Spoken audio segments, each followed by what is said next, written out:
I researched this a lot of years ago, the MDX crash, and that part of the transmission is not the important part. The important part is before, and the radar operator.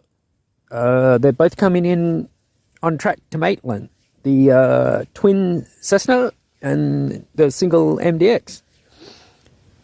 Somehow, those two tracks get combined within the radar screen, and so the radar operator thinks that MDX is the Cessna Twin coming down from the on the west side of the Barrington Tops, but that is in fact the Twin.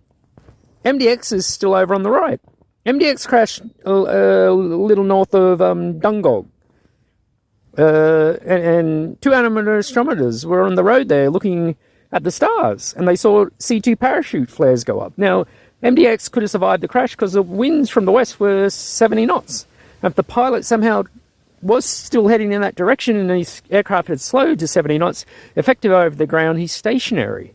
So it's only the rate of descent that would have injured the passengers. And maybe one survived, got out and shot off two parachute flares. I mean, who else that night, that is that night it crashed, 9th of August, 1981, is in the Barrington Top shooting flares?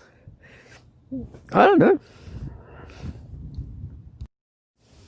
And then furthermore, to add to that, when the Cessna Twin comes in and lands, and the radar operator said, we've probably got a crash, he sends the Cessna Twin back out on its own track.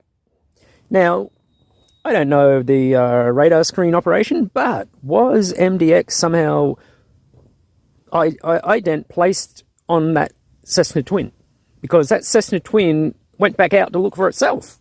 The track it just come from, not MDX. MDX was north of Dungog. MDX had to be a Messerschmitt 109 to get out there in that time available.